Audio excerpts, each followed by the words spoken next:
Now, to briefly recap the core of Julian Jaynes' theory, and we should say Julian Jaynes, 1920 and 1997, was an American psychologist. He's primarily known for this book that was published in 1976 called The Origin of Consciousness and the Breakdown of the Bicameral Mind. And the thrust of that book is, until about 3,000 years ago, human beings were not conscious. They did not possess consciousness in the way we do today. So it's not hard to understand where human beings came from. Biology and evolution seem totally sufficient to explain the existence of bipedal primates eating and reproducing and making tools. But the question is not why are those creatures here, it's why are we here, these entities of reflection and awareness that seem to inhabit the bodies of these bipedal primates. So one can easily imagine, as we talked about earlier in the introduction, bipedal primates that do all the same stuff we do, but are automata. There's no inner awareness or capacity for deliberative thought or reflection. So if we're evolved beings, at what point in our evolution did consciousness appear? Jaynes says, consciousness is a metaphor-based model of the world, and it arises from language. Without language, according to Jaynes, you could not have consciousness. And it comes from the way we use language to create metaphors and how those metaphors themselves lead to new ways of thinking. Or the even shorter version, he says, consciousness is, quote, an analog eye narratizing, so creating stories in a mind space. So around that time, roughly 3,000 years ago, modern human consciousness began as a cultural invention, probably in Mesopotamia, that spread around the world over time.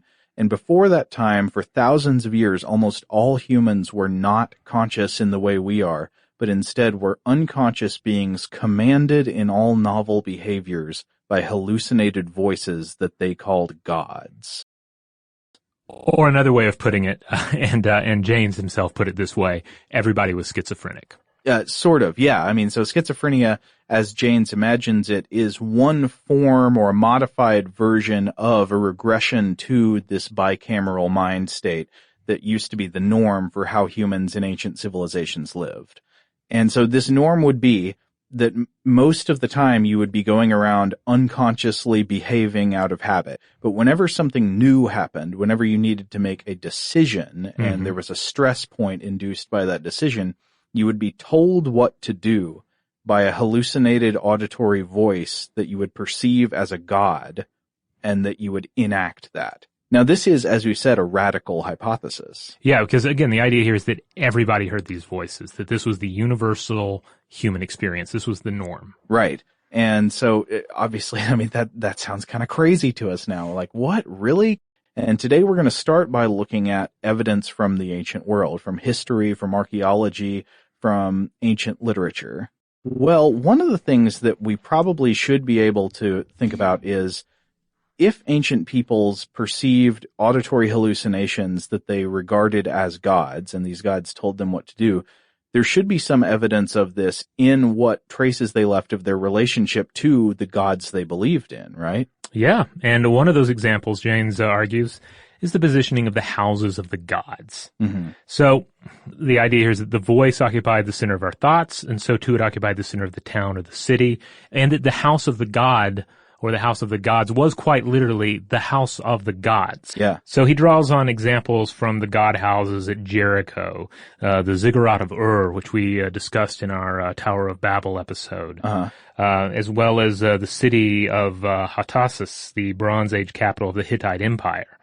You know, what purpose did this structure have? Absolutely. I mean, these building projects consumed vast resources. I mean, to build the most prominent and highest and well-defended building in the middle of an inhabited space, that just seems like, why would you waste that on being there for a being that does not physically need a house? Yeah, unless you are a people for whom the voice of God is real. Yeah. If there was a transition from a bicameral society to a conscious society, that it began in Mesopotamia about roughly 1000 BCE, with a few hundred years on each side. It was a slow transition and spread around the world from there. Yes. One feature of his theory that for a long period of time, it wasn't just like everyone was bicameral and then everyone was conscious. You had a long period of the slow death of bicameral society turning into or being taken over by conscious people. So one of the things that consciousness gives us is a capability for treachery. Yes. That really the bicameral person is not very much capable of treachery. I mean, they can't prolong a deceptive behavior, right? Because they can't run this internal narrative of how they should behave if they were to believe one thing versus how they, really what goal they'll be working towards secretly. It just doesn't seem like that works out very well. But these conscious people are capable of extreme deception and treachery and the ability to just be jerks. Yeah.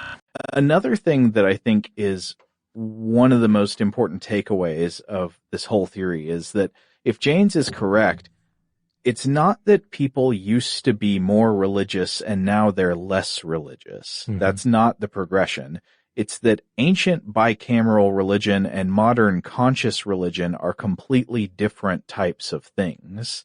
Conscious religion requires an emphasis on things like faith and belief and organized systems of dogma. They say, here's what we believe and here's why you should believe it. And so it's like regulated by ecclesiastical authorities.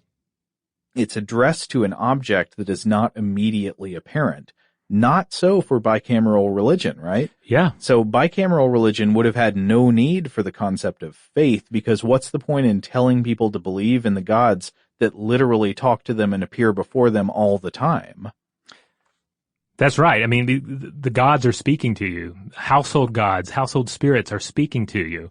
So there's not really any room to doubt there, if doubt was even a thing that your mind can do. Yeah, I mean, our modern concept of religion you could look at as something that came to exist after the disappearance of the direct experience of the gods. Yeah. Likewise, I mean, could heresy even exist in such a world? Like everybody is, I mean, certainly you're still going to have, a structure to society, but everyone is hearing voices of the God. Everyone has their radio, set to the other world. Right. Yeah. I mean, this is a world where the voices are speaking to everyone. And he also gets into how, we've talked about, okay, you're reacting to statues, humanoid figures, but on top of this, we also end up with additional, religious imagery, symbology that's used, even written language. He points out that, quote, reading in the 3rd millennium BCE may therefore have been a matter of hearing the cuneiform, that is, hallucinating the speech from looking at its picture symbols rather than visual reading of syllables in our sense. Oh, that's fascinating. So in closing on this, he argues, quote, that man in his early civilizations had a profoundly different mentality from our own, that in fact men and women were not conscious as we are, were not responsible for their actions, and therefore cannot be given the credit or blame for anything that was done over these vast millennia of time, that instead each person had a part of his nervous system which was divine, by which he was ordered about like any slave, a voice or voices which indeed were what we call volition and empowered what they commanded and were related to the hallucinated voices of others in a carefully established hierarchy. And this mindset would have again developed over the 9th century BCE to the 2nd millennium BCE, a gradual progression. All right, so obviously it would make sense that we'd see examples, or the examples could be made in literature, because after all, the bicameral mind is according to the theory, according to the hypothesis here, an offshoot of the acquisition of language. Right. Jaynes says language makes it exist. So could you look at ancient uses of language to find evidence of it?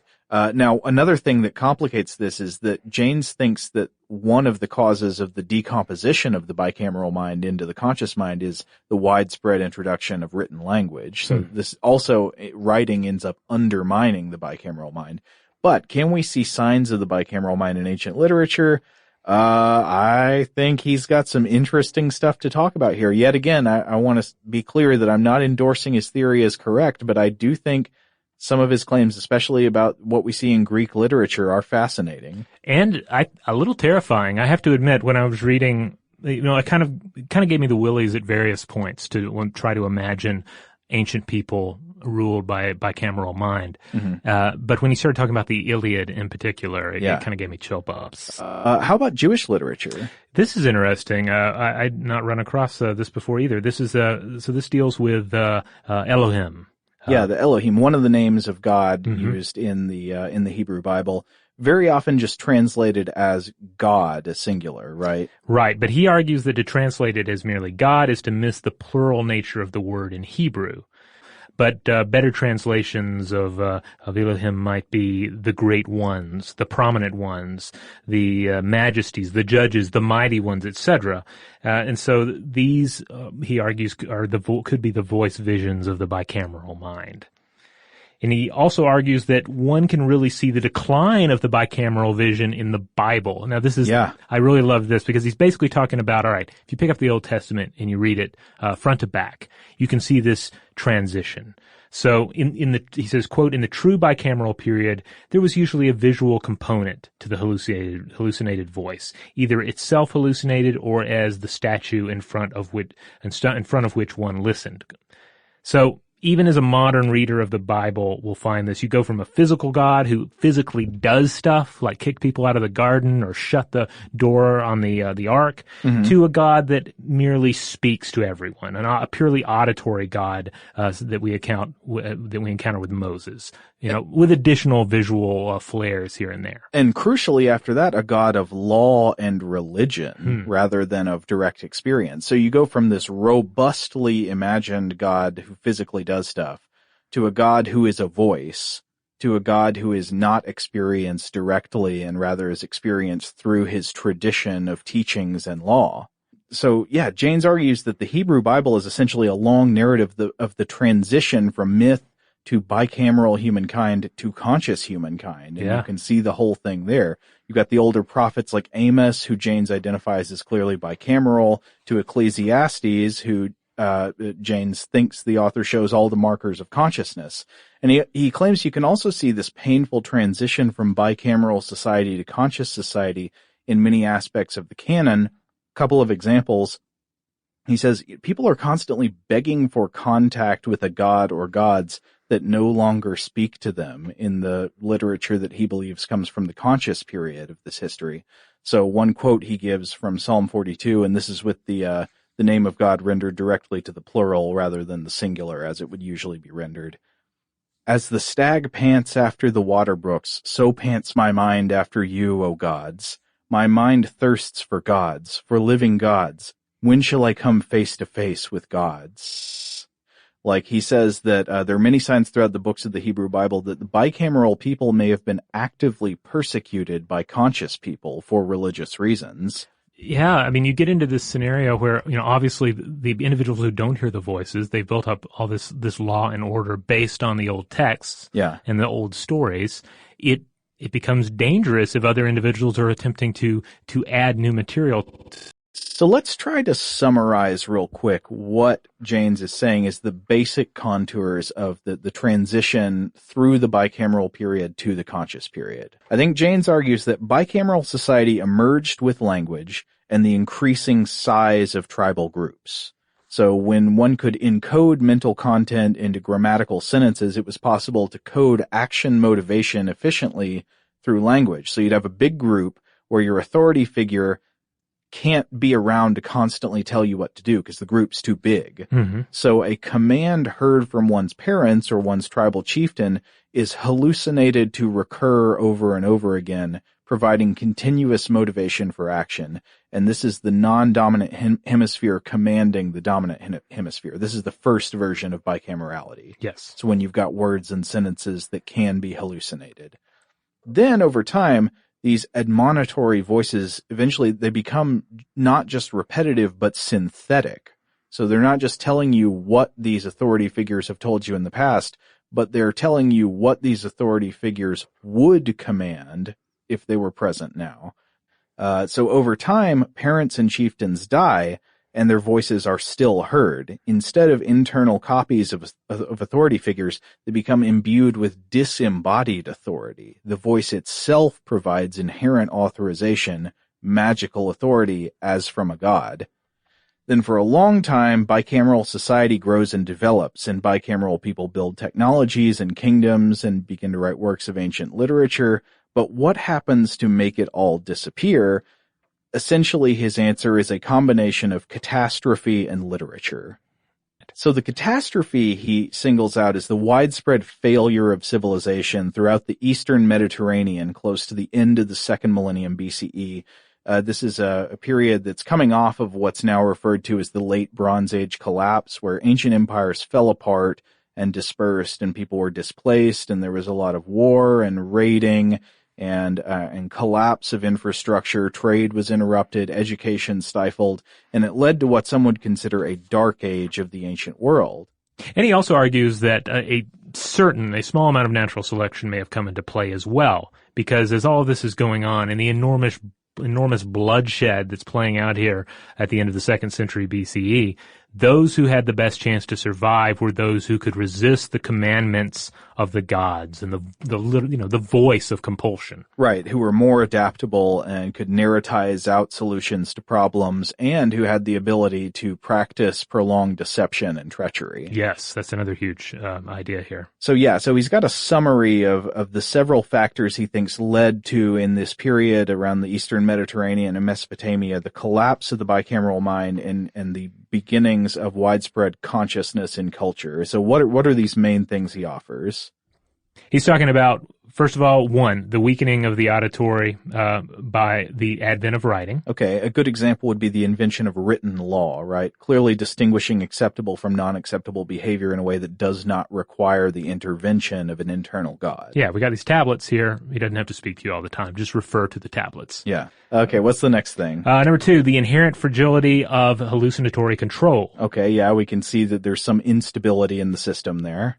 Number 3, the unworkableness of gods in the chaos of historical upheaval. Okay, so the gods caused problems when society and hierarchy was falling apart. Okay, the fourth one. The fourth one is the positing of internal cause in the observation of difference in others. Oh, okay. So you see other people are behaving differently, and you begin to wonder if maybe they're just behaving on their own and not being commanded by gods, maybe undermining your own authorization of God belief. Yeah, I can see where it would be.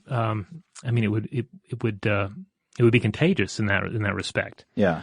Number 5, the acquisition of narratization from epics. The introduction of stories. Mm-hmm. Number 6, the survival value of deceit, which we already touched on. And number 7, a modicum of natural selection, which we also discussed here. And so this is a really interesting section Jaynes gets into in the third book of his book, where he talks about the evidence of past bicamerality in poetry and music. So remember that Jaynes' neurological hypothesis is that the bicameral mind consisted of the non-dominant hemisphere, which is the right brain in most people, speaking directly as an auditory hallucination to the dominant hemisphere, which is the left brain in most people. Keep that in mind here. That's right. Now, his thesis here is, quote, "The first poets were gods. Poetry began with the bicameral mind. The God side of our ancient mentality, at least in a certain period of history, usually or perhaps always spoke in verse. This means that most men at one time throughout the day were hearing poetry of a sort, composed and spoken within their own minds." That's terrifying and beautiful. Yeah, that kind of sums up a lot of the bicameral hypothesis in general. So he argues that, quote, individuals who remained bicameral into the conscious age, that these individuals continue to express the voice of God or gods in poetry. The Indian Veda, dictated by the gods, the oracle at Delphi, early Arabic poets, etc. Mm-hmm. And this concerns music too, because early poetry was musical in nature, Jaynes says. The bicameral human would literally need to hear the voice of the muse. Yeah, the muse was literally real. Mm-hmm. And so it wasn't just something they imagined, it was something they experienced. Though it all was in the brain. Right. Now he points out that by the 6th century BC, the poet is no longer just naturally imbued with their song. They have to learn the gift of the muse in order to hear it. So it basically just gets harder and harder to hear the voices of the gods until you're having to essentially make up the words yourself. Yeah. Right. And of course, the idea is as conscious society exists for longer and longer, and the bicameral society goes farther and farther into the past, our ability to access these states of consciousness, to be an oracle or to be a muse-possessed poet, gets further and further from our grasp. Exactly. He writes, "And then the muses hush and freeze into myths. Nymphs and shepherds dance no more. Consciousness is a witch beneath whose charms pure inspiration gasps and dies into invention. The oral becomes written by the poet himself, and written, it should be added, by his right hand, worked by his left hemisphere. The muses have become imaginary and invoked in their silence as a part of man's nostalgia for the bicameral mind." Oh, that is gorgeous. Oh, man. It's almost like this theory is too interesting and I'm too tempted to want it to be true. So I'd say it's still in the realm of something that is interesting but definitely not proven. But just imagine how fascinating it would be if more and more studies start lining up with stuff that could be predicted directly by the bicameral mind hypothesis. Indeed, yeah. I mean, that's the great thing about this particular hypothesis, is that we can continue to study it. We can continue to see how it potentially lines up with our modern scientific understanding of consciousness and the brain. Even if Jaynes' hypothesis does turn out to be entirely incorrect, if there never was any bicameral mind, if consciousness is not a recent invention, if he's wrong about all that, it's still a fascinating book. Yeah. Just because of the way he pulls in so many different disciplines and ranges throughout history, incorporating evidence in such an amazing and fascinating way. All right. Well, of course, we'd love to hear from all of you out there. What are your thoughts on the bicameral mind? Do you buy into it? Do you think it's complete bunk? Do you have some sort of middle ground there?